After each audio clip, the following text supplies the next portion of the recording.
7,00,000 करोड़, न कोई जाति के आधार पर, न कोई धर्म के आधार पर, हर किसी को उन सबके खाते में। दोस्तों अगली बड़ी खबर उत्तर प्रदेश से 21 जून से उत्तर प्रदेश की जनता को मिलेगी बड़ी राहत। योगी सरकार ने लिया बड़ा फैसला। उत्तर प्रदेश में कोरोना महामारी की नियंत्रित होती स्थिति के बीच 21 जून से कोरोना कर्फ्यू की में और ढील दी जाएगी और इसे रात 9 बजे से सुबह 7 बजे तक किया जाएगा। मुख्यमंत्री योगी आदित्यनाथ ने मंगलवार को टीम 9 की बैठक में कहा कि कोविड प्रोटोकॉल का अनुपालन के साथ रेस्टोरेंट व मॉल 50% क्षमता के साथ खोला जा सकेगा। इसी तरह पार्क, स्ट्रीट फूड आदि के संचालन की अनुमति भी दी जाएगी। इन स्थलों पर कोविड हेल्प डेस्क की स्थापना अनिवार्य होगी। नई व्यवस्था के संबंध में विस्तृत गाइडलाइन समय से जारी कर दी जाएगी। पिछले 24 घंटा में 2,57,135 सैंपल जांचे गए। इस अवधि में संक्रमण के 340 नए केस सामने आए और 1104 मरीज कोरोना संक्रमण से मुक्त हुए।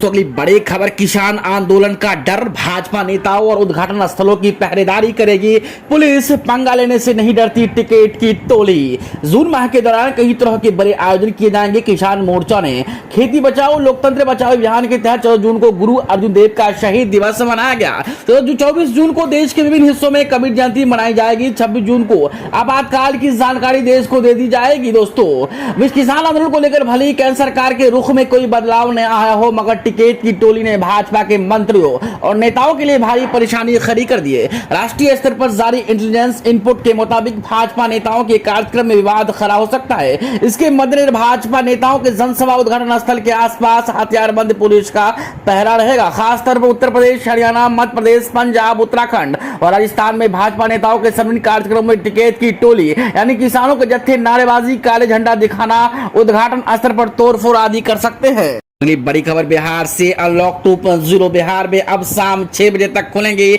दुकानें। नियमों में हुए और कई बदलाव, सीएम नीतीश कुमार ने किया ऐलान। बिहार में लॉकडाउन हटाने की घोषणा के बाद सीएम नीतीश कुमार ने लगातार दूसरी बार बिहार में लागू पाबंदियों को थोड़ा कम किया। कोरोना संक्रमण की दूसरी लहर की चपेट में जब बिहार पड़ा तो सीएम ने पूरे प्रदेश में लॉकडाउन लागू किया। कोरोना संक्रमण नियंत्रण के बाद लॉकडाउन हटाया गया, लेकिन कुछ पाबंदियां सशर्त जारी है और लॉकडाउन के बाद अब अनलॉक 2 की घोषणा कर दी गई, जिसमें थोड़ी और ढिलाई दी गई। सीएम नीतीश कुमार ने आज मंगलवार को ट्वीट कर बिहार में 7 दिनों के बाद लागू रहने के वाले नियमों की घोषणा की। बिहार में 5 बजे के बदले 6 बजे तक शाम तक दुकानें खोली जा सकेगी। वही नाइट कर्फ्यू में भी जारी रहेगा।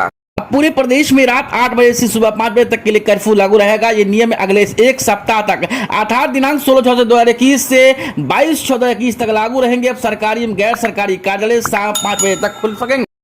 दोस्तों अगली बड़ी खबर, केंद्र सरकार का बड़ा ऐलान, कोरोना टीकाकरण के लिए पहले से बुकिंग करने की नहीं जरूरत, दिया यह आदेश। केंद्र सरकार ने मंगलवार को घोषणा की कि कोविड-19 टीकाकरण लाभ उठाने के लिए पूर्व पंजीकरण या पूर्व बुकिंग अनिवार्य नहीं है। स्पष्टीकरण ग्रामीण क्षेत्रों में कई लोगों द्वारा टीकाकरण में कथित तौर पर समस्याओं का सामना करने के बाद आया। सरकार ने कहा कि 18 वर्ष या उससे अधिक आयु का कोई भी व्यक्ति सीधे निकटतम टीकाकरण केंद्र में जा सकता है, जहां वैक्सीनेटर साइट पर पंजीकरण किया जा सकता है। उसी दौरान वैक्सीन भी लगा सकता है। इस प्रक्रिया को आमतौर पर वॉक इन कहा जाता है। केंद्र ने बताया कि कोविन में कॉमन सर्विस सेंटर CSC के माध्यम से पंजीकरण की सुविधा कोविन पर पंजीकरण की कई तरीकों में से एक।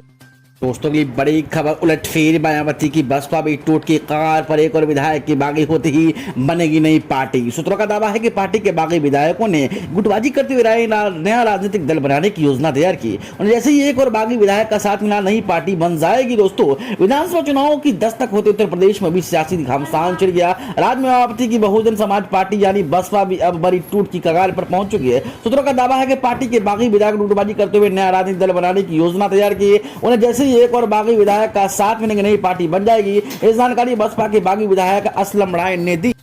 दोस्तों अगली बड़ी खबर निकल के आ रही है, बिहार बागी सांसदों को चिराग ने पार्टी से निकाला। समर्थकों ने पोस्टर पर पोती कालिक। चिराग पासवान के समर्थकों ने पटना में पार्टी कार्यालय के बाहर पशुपति कुमार पारस समेत 5 बागी विधायकों को पोस्टर पर कालिक पोत दी है। जहां बिहार की राजनीतिक लगातार करवट ले रही लोक जनशक्ति पार्टी में बगावत के बाद चिराग पासवान ने कड़ा कदम उठाया। उन्होंने 5 बागी सांसदों को पार्टी से निलंबित कर दिया। वहीं चिराग के समर्थकों ने पटना में पार्टी कार्यालय के बाहर पशुपति कुमार पारस समेत 5 बागी सांसदों को पोस्टर पर काली पोत दी। चिराग पासवान ने लिया बड़ा फैसला। जानकारी के मुताबिक लोक जनशक्ति पार्टी के अध्यक्ष चिराग पासवान ने सभी बागी सांसदों को पार्टी से बाहर का रास्ता दिखा दिया। पार्टी के राष्ट्रीय कार्यकारिणी की बैठक में यह फैसला लिया गया। इसके मुताबिक पशुपति पारस, प्रिंस राज, वीणा देवी, महबूब अली केसर और चंदन सिंह की पार्टी को संलिप्त होने का आरोपी पाया गया। दोस्तों अगली बड़ी खबर, कोरोना वायरस को खत्म कर देगा ये 3D प्रिंटिंग मास्क। जाने इसकी खासियत।